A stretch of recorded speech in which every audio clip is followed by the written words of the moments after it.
All right, everybody. So today we have Abel Csabai back on the podcast for another Q&A for both of us.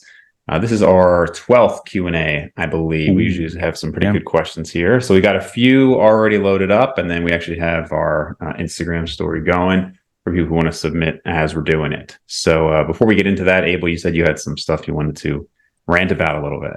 Oh, yes. So first, a question: Have you ever looked into or checked videos or were interested yourself in like self-defense stuff? Um, Not so much for the purpose of self-defense. When I was young, I thought all the martial arts videos were cool. You know, you see all Mhm. like just like random clips here and there, people doing stuff. I thought that was cool, but not for the sake of self-defense. Right. So I'm only asking because I have been interested in that for a long time. I became a lot less interested in it now as I'm having this thought that I'm about to share. But I I both looked up some videos on YouTube again, kind of inspired by this, and I don't know if you looked, for example, for videos like this, like which one is the best martial arts for self defense? I've Because seen stuff, yeah. yeah, I've always thought that that's an interesting question, and there is actually a very long video where like two guys are breaking it down. That was actually very cool. Um, but I read one of these like message board, like question and answer type things, and one person was talking about how dangerous it is to engage in like street fight situations, and like, and both that post as well as the comments under that just made me think of how I think most people in reality are scared to get into a street fight. Like I don't think that like there's a stereotype that men have that inclination like Mm. naturally. I don't think most of them do, to be honest. Like I think what most men have is just like a perceived expectation from society, and like and maybe some of that stuff from like movies and stuff, like Hmm. how the main like the protagonist gets into these situations. But I think most of them are scared. And like I personally think that getting into a street fight situation is one of the most dangerous things that you can do, because like I know that if I manage to like knock someone down, which is not likely realistically, I would never like kick them in the face on the ground or something like that. Yeah. I would be glad, like, oh fuck, like the person is down. Whereas like you don't know that about the other person. I mean, you could get kicked in the face, like you could go Sure. blind, or all kinds of crazy shit could happen. And and the thing is that like all of the comments just made me think of how much this expectation is there for people, because like I don't know what your natural thought would be on this, but what do you think women would think, like if there was an altercation or like someone came there and like tried to like humiliate you, like hey buddy, like you're sitting on at my table. Maybe this only happens in movies, but like there are assholes in like, you know, bars and whatever. There's like, hey buddy, like what are you doing, and like gives you a slap on the face, which again might be a bit too movie-esque, but let's say that actually happened. Like, do you think a woman would think less of you, for example, if you didn't engage, but said like, okay, you know what, let's just go away from here, and like you kind of gave up your manhood a little bit? I think most men would feel like that. What do you think women would think of that?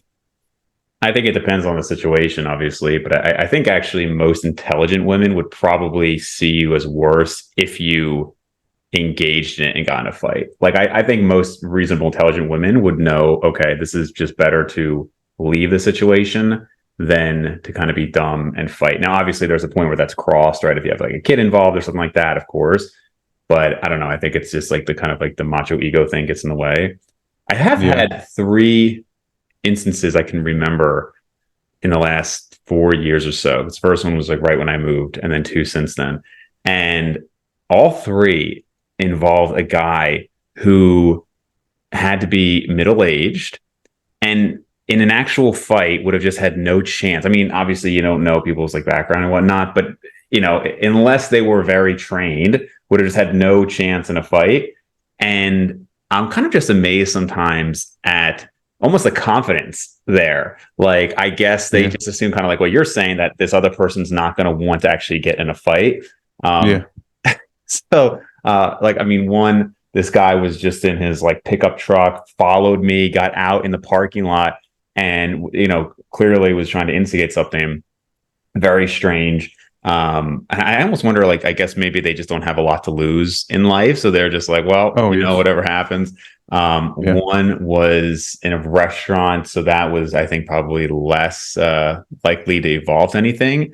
And then one was actually, I had he actually just went pro. I was going to have him on the podcast again. Kevin Hines, the guy I've had on the Hmm. podcast.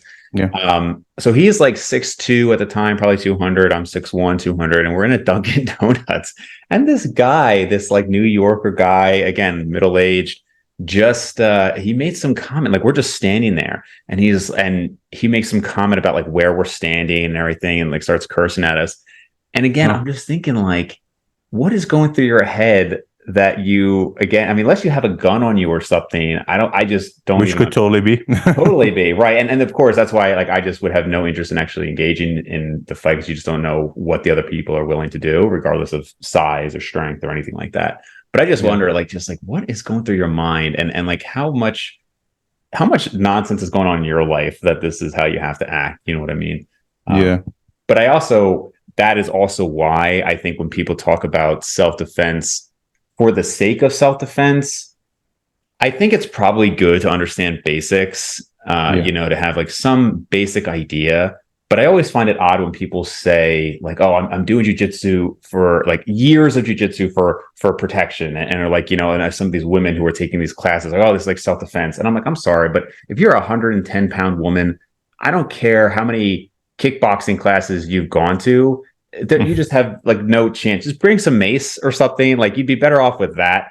And like, or even just the time investment of it. Like I would more suggest somebody have, again, like some sort of, either whether it was a gun or pepper spray or something for Yeah. self-defense, because rather than spend like 3, 4, 5 years on a class that you're almost certainly never going to use. I mean, it's just so, and I think these courses, everything are cool. Like in terms of, I think jujitsu is cool. I think boxing is cool for fun, competition, and things like that. But I think it's a little odd if I hear somebody say they would spend such a massive amount of their life for self-defense when that's rarely needed these days. Yeah. Yeah. Yeah. And it just the only other thing I want to add on top of that is that like so I mean, I have been in two situations where I had to make a choice basically between engaging or not. I mean, in one case I was like 16, the other case I was 20. And in both cases, I chose not to. And the thing is that it still bothers me to this day. Like I do think of those situations because the reality is that in both cases, I avoided the situation. Oh, in one, when I was 20, they actually headbutted me, and the guy was smaller than me, skinnier than me. So I don't know if we wrestled like on a peak class or something, I probably would have won. But like in the street, he looked like a shady dude, like not the Okay. kind that you want to mess with, you know. And so what I think now, looking back, is that in both cases, I picked the perfect strategy to like de-escalate the situation. And I think this is where a lot of these self-defense courses or at least the things that I'm seeing on YouTube, as well as movies, are kind of teaching a bad lesson. Because like what you see in movies, of course, is you have the protagonist who is the super tough dude, but what he wants to do, of course, initially is de-escalate. Like, of course, like he's not going to be the one initiating the fight, right? But the way they are trying to de-escalate is not how you actually de-escalate a fight, because what they do is some asshole comes up and then they say, "Hey, buddy, I'm just gonna say it once. I don't want trouble, but get out of my face." Like, what kind of shady dude will then turn around and leave? Like, no, you Yeah. basically humiliated the guy, and then you expect not to. Of course, they are gonna want to fight, and then of course the protagonist like kicks their ass. And also in these self-defense courses, like what they're saying, like listen, guys, the best like course of action, first and foremost, is avoid the situation. So if someone comes up, just say, "Hey, dude, I want no trouble." Now, if they keep coming at you, that's when you have no choice but to start fighting. It's like, no, like, what are you talking about? What you do in that case is that you give up your manhood a little bit and say, like, okay, I'm leaving.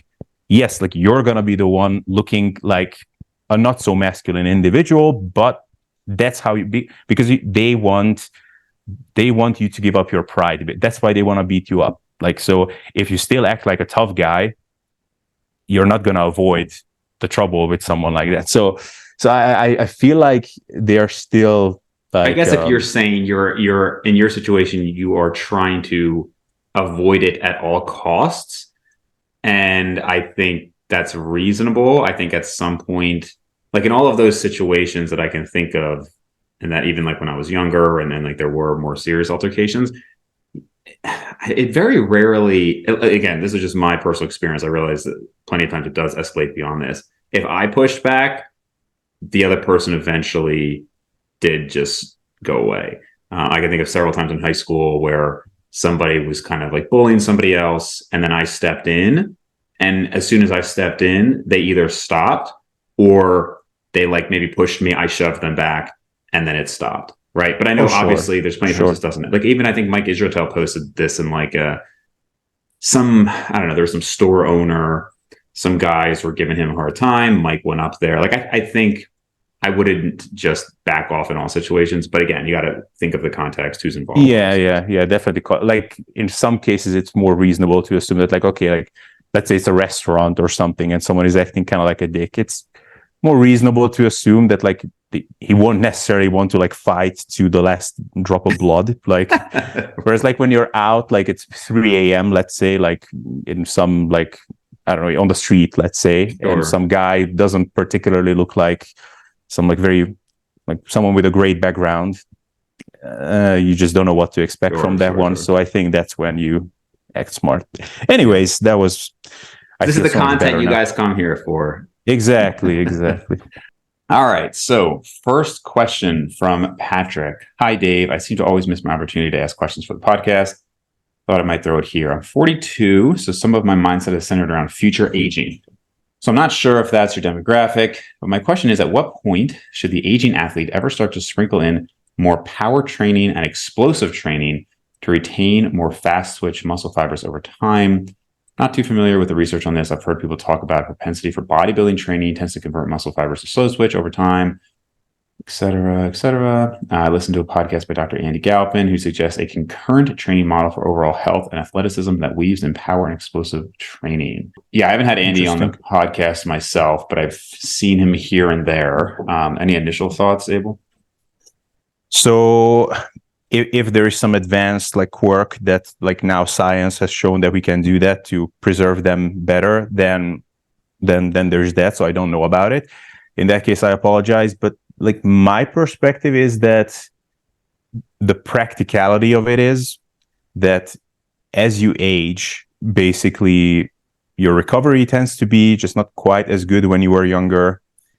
And then you're just a lot more prone to injuries, and your volume tolerance might be a bit lower as well.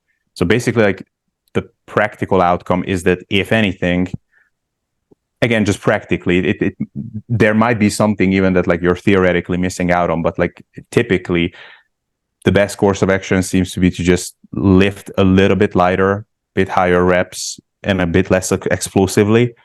So basically, if anything, I could see it the other way around.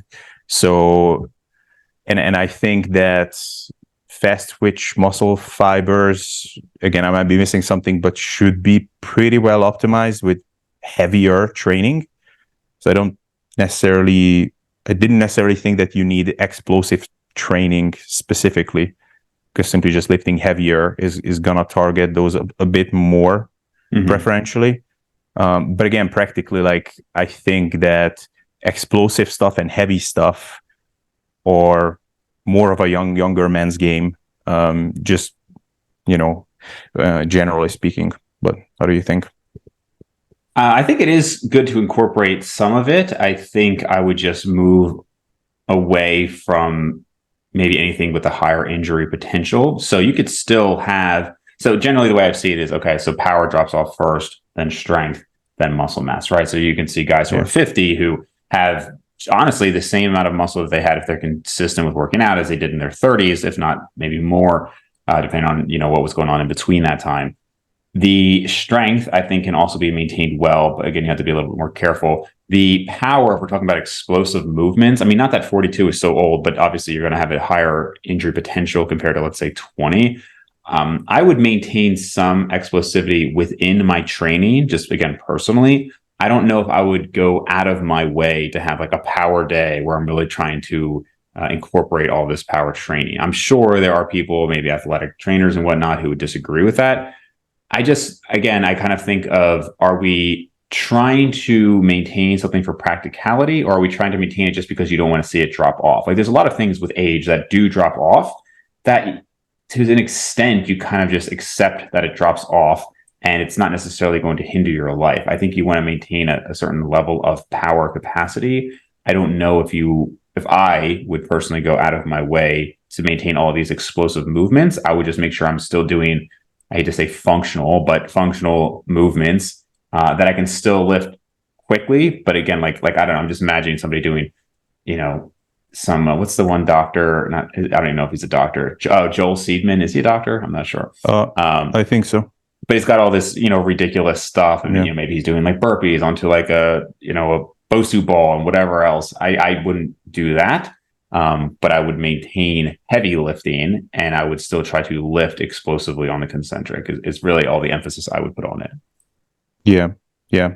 And just there's a difference between things dropping off and that being an issue versus things dropping off and you might not even notice those things.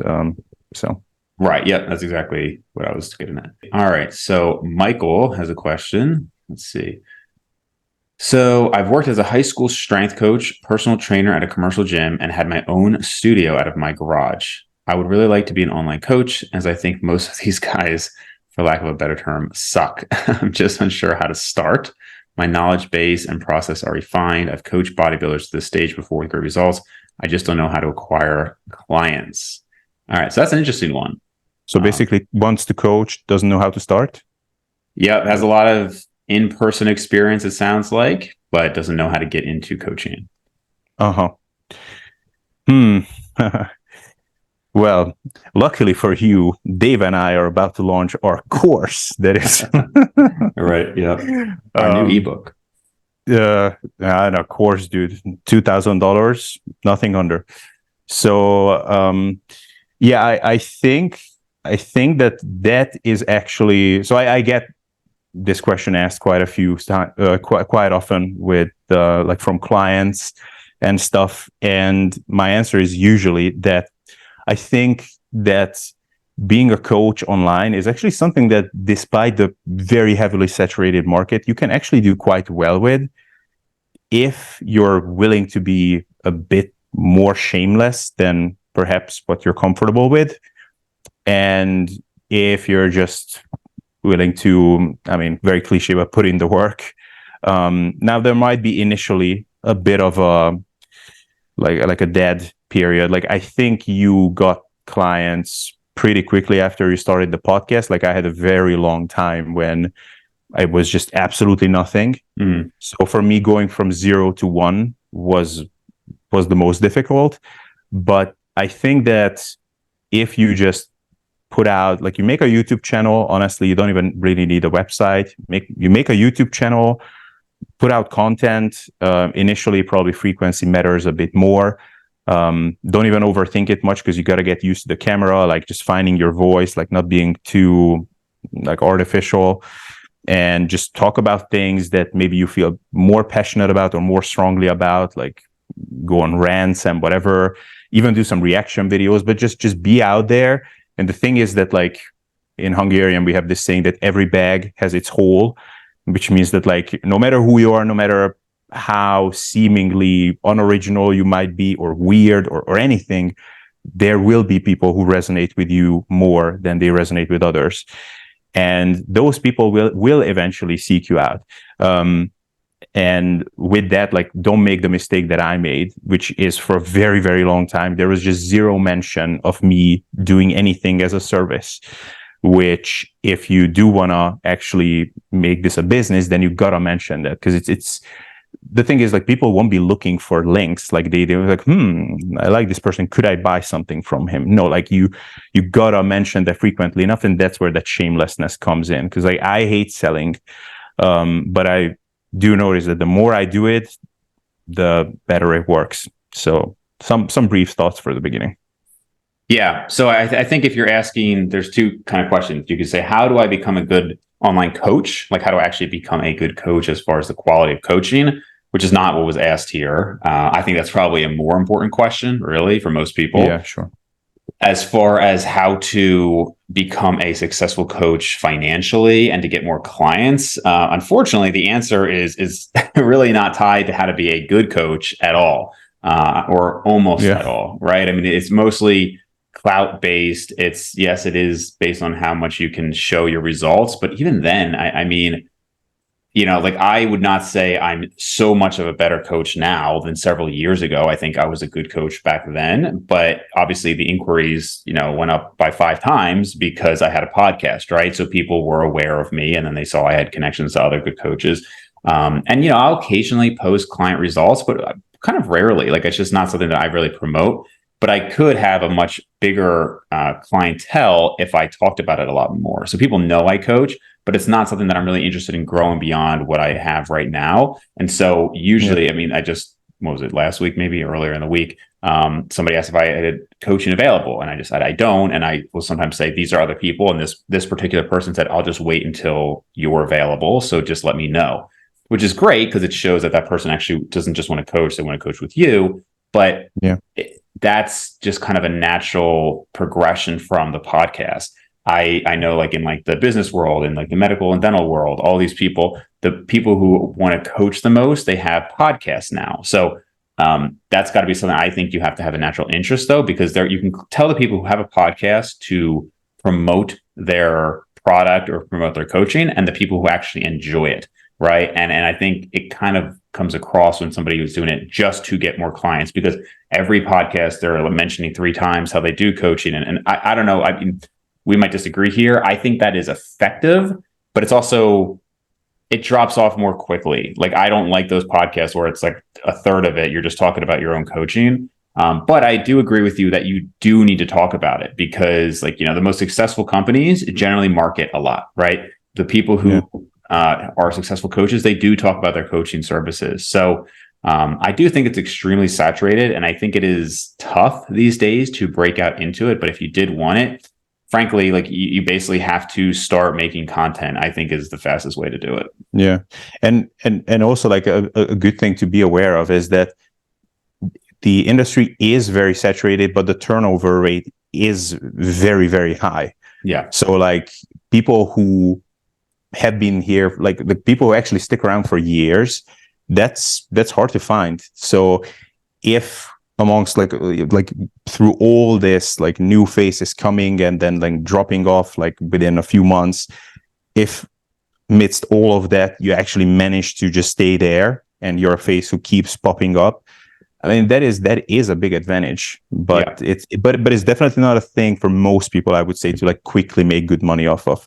So like if like nobody knows who you are right now and now you pop up on YouTube, it's gonna be a while until you could be making decent money off of it, I would say. For sure. Yep.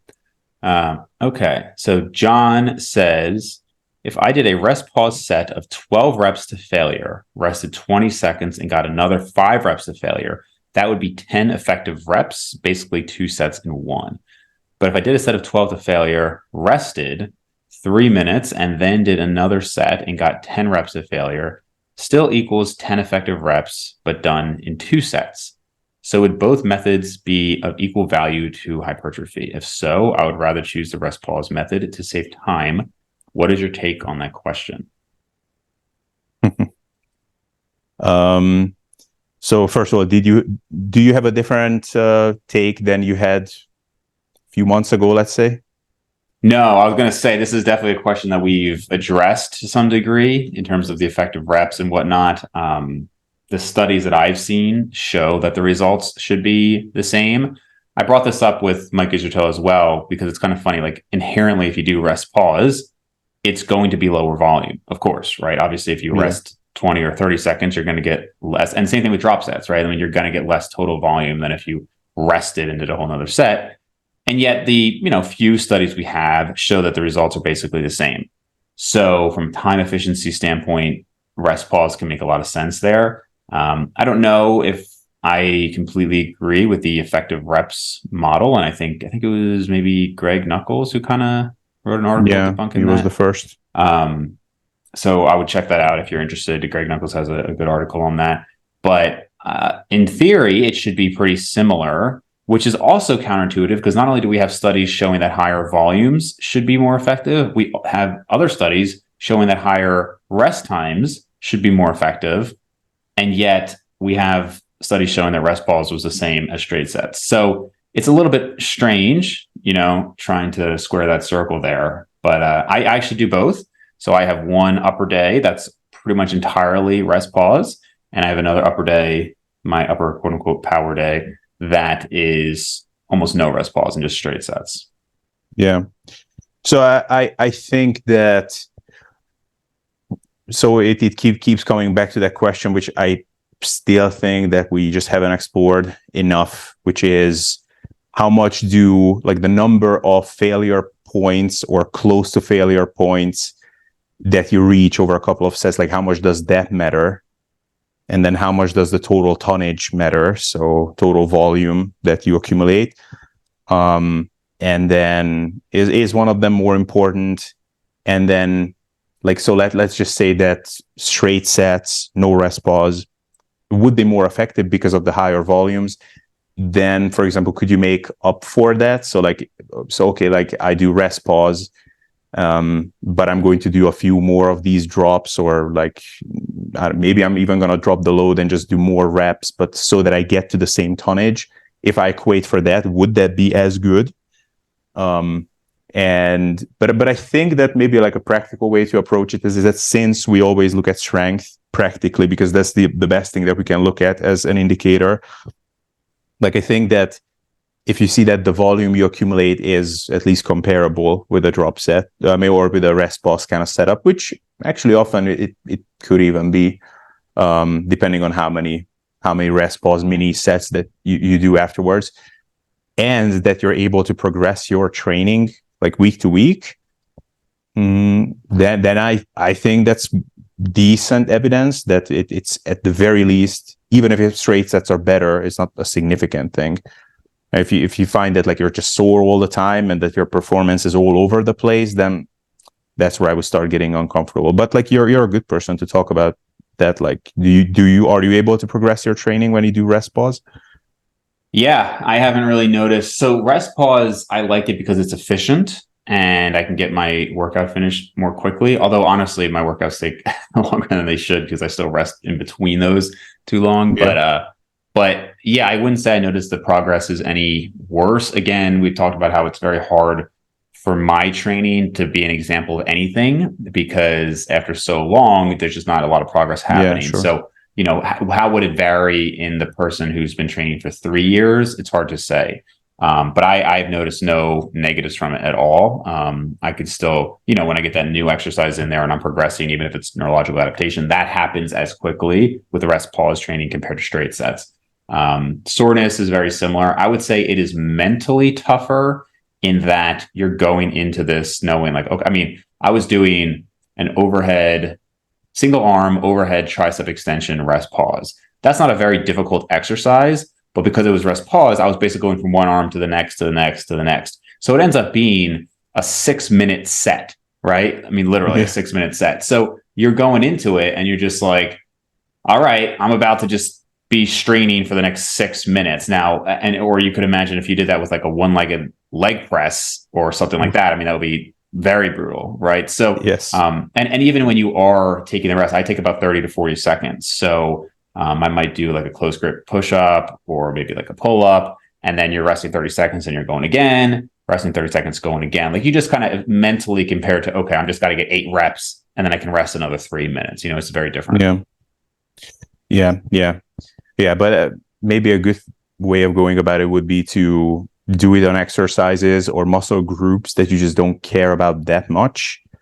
So for example, abs, that could be a good candidate. Instead of just lying there, rolling around for 5 minutes, you just do a set of 15, rest 10 seconds. It's a bit of a different, I guess that would be legit rest pause, because that's very short, and then just do 5 reps, 5 reps, 5 reps, do it until you cannot do 5 reps anymore. So I guess that would be myo reps. Yeah. and then just cool it, and that is very time efficient. Um, well, it's tough to get the rest period right, I have to say, because like there is that, like if I get to that like 30-40 second mark, then I get to this point where I feel like I can just keep doing these. Like, I mean, if I go to failure, then I will be still over pretty quickly. But like if I did like 20 in the first, and then like let's say I do 5 in the one after that, like I feel like I could just keep doing that forever. Whereas if I rest like only 10 seconds, then like I get like no volume after that. So it will be like 15, 4, 2, something like that. Yeah, I would say for abs, that is a time efficient method, almost as efficient as my ab method, which is just to not train them at all. Yeah, well, that's mine as well. Just thinking that maybe I could do that.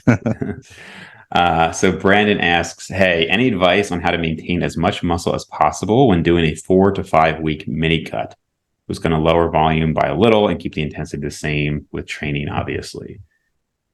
So I'm not big on these mini cuts. I think I've mentioned that several times now. I just don't think that much is going to happen. I mean, if you're just so full from bulking, I suppose it could be beneficial. But by the time you get back to that weight again, I think you're going to be in a similar situation. So, I mean, if you did, let's just say you did a 4-week mini cut and you lost 6 pounds, and, 2 or 3 of that is water, and then maybe 3, 4 of that is fat, assuming you lose no muscle at all. I think, like, I understand in theory, right? There's a lot of these things that, okay, in theory, you're just going to lose the fat that you gained, and then you're just going to keep going, you're going to bulk. But to me, especially as one gets more and more advanced, you have to realize that a lot of what you gain is not muscle, and it takes a long time. So in theory, if you're a beginner, you're like, hey, okay, I'm going to gain for the next 4 months, and I'm going to gain 16 pounds. You might gain 8 pounds of muscle. I mean, if you're like really, really, beginner and you have good response, let's say, and then you gain some water and then you gain some fat. So in theory, you could say, hey, you're so new, cut off the fat. If anything, if you're that new, you could keep gaining muscle even, and then just keep going. I think that could make sense. But when you're advanced or even like intermediate advanced, if you gain 10 pounds, I mean, genuinely 1 or 2 of that may be muscle. I mean, I think people would often be surprised at how little is new muscle. So if you're doing that, I just would want everything in my favor to accrue muscle mass and then not go into this month of potentially like this deficit that might undo some of that. If you are going to do it, though, I just don't think there's any secrets. I would have a fairly decent, even though you're mentioning maintaining muscle, I don't think you're going to lose much in that time. So I would just have a reasonable deficit, 500 calorie deficit, let's say. I really wouldn't change the training much at all, because I don't think your recovery capacity is going to drop much in that time. I think you'd be fine. I don't think it has to be this thing. I think you just cut the calories for a little bit and go back up. I know it's not like this sexy answer, but I think to try to act like it has to be so dialed in, like the beginning of the cut is when things are usually easiest and when you're not really likely to lose muscle. So I don't think you have to act like everything has got to be, so dialed in there. Yeah. The thing to also mention, so I agree with pretty much everything. Just like 4 or 5 weeks. I mean, I wouldn't really call that a mini cut. I mean, I would say that's a pretty legit cut at that point. Yeah. Mini cuts. So like the type of mini cut that I think could work okay is something like, I don't know, like 10 days, 14 days, something like that. So like 2 weeks ish, because like that is basically just the point where it might even feel nice to eat less, and it's like, right. Oh wow, like my stomach is not so full anymore. Like it's even hard to have a diet during a bulk where gastrointestinally everything feels like perfect all the time. So like you get a lot of bloating, like some other like gross stuff, maybe like you get rid of that might actually feel nice. It might feel nice to not wake up in the middle of the night like covered in sweat, which does happen to me if I eat in a surplus for a long time. Also kind of gross. So you basically just ride that out for the first 2 weeks, and like just when you would be hitting that phase where, okay, like now I'm starting to feel the deficit, then you're already out of it. And like that could be a good way to basically just make up for those times during a bulk when maybe you're bulking a bit too aggressively, or like things just happen. You went a bit too enjoying life mode a bit too much during your bulk, or went on vacation during your bulk, then you put on a bit too much. So you basically just make up for some of these. And during those times, you could be actually pushing it quite a lot. And I think as long as you're training hard and you're eating high enough protein, you won't be losing anything. The other thing is though that let's say you are doing a 5-week cut and you want to push it quite a bit. I think that just simply not going too crazy with the deficit, which is duh. But I think that what I like to tell people is that your body is pretty smart at giving you pretty obvious signals. Like when you can tolerate a deficit really, really well, you also tend to kind of feel it. Like you might be craving things, of course, and it might suck in some ways and you might be overthinking it a bit, but it's not like painful hunger that you're dealing with. And there does come that point where like it literally feels like there is a burning hole in the middle of your stomach. Like and it wakes you up from your sleep. Like when things like that start to happen, you're either like at the very tail end of a super long diet and you're just like not sane at that point, or you might be pushing the deficit a bit too much. So like, yeah, like these like 1,500, 2,000 calorie deficits, it's a pretty like distinct population for whom that's appropriate. And a lot of people tend to think that they are in that population when they're not. So, right. Yep. All right. So we're going to go to some of the live questions here. Woohoo. So let's see. Hey guys, just kidding. I know we're not live like that. More just a comment here. Are you planning on getting a coach like you did with Steve Hall? If yes, I would like to see Alberto from 3DMJ. Yeah, that was an interesting poll we had. I think by far the most common answer was Jeff, Jeffrey Schofield, which would be interesting. I think I thought of that myself. Of you working with him, or it'd be interesting to see me work with him? Yes. But I would. Oh, it would be awesome if I saw you as well. Yeah. I don't know. I talk to these guys quite a bit, so we know each other's philosophies and stuff. And I think also most of us agree that we don't just train our clients like how we ourselves train. And so sure. I think some people think that if I were to work with Jeff, it would be like 6 days a week, 2-hour workouts, super high volume. And I just don't think that that's how it would be at all. Yes.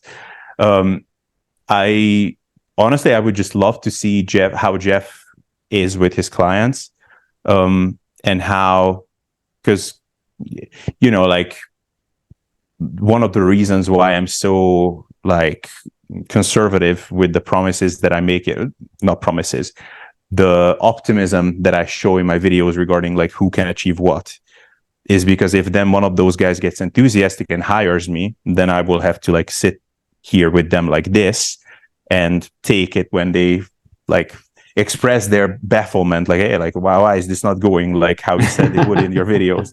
So I'm really curious, because I'm sure that Jeff gets some of this feedback, because I'm sure Jeff is a good coach, but I'm also quite sure that some of the people from his videos will come to him with some pretty grand hopes based on how inspirational and whatever he is in his videos. And I would be very curious to just see like how he responds to those comments.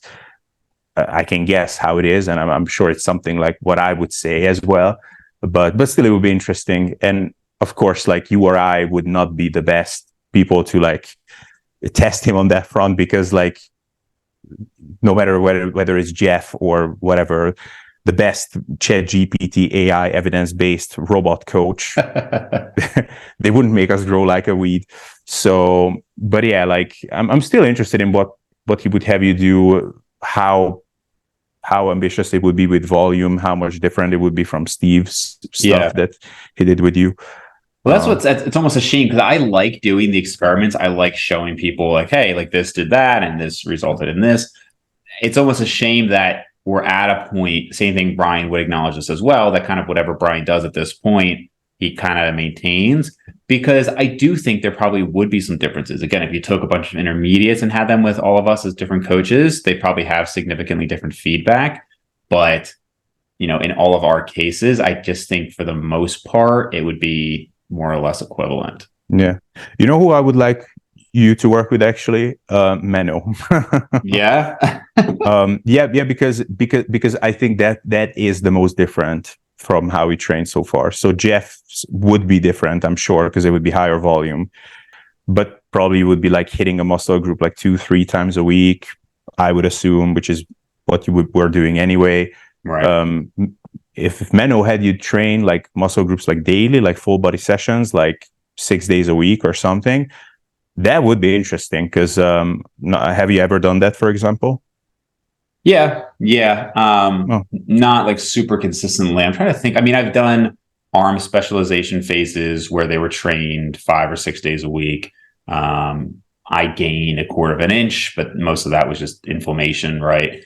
And then I've done calves daily. They actually shrunk during that time.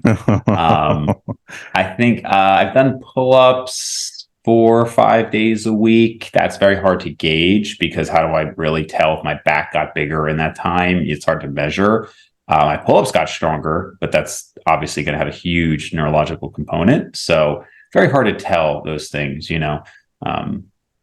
But and also just these days, schedule wise, it just would not be feasible for me to work out 6 or 7 days a week. Yeah.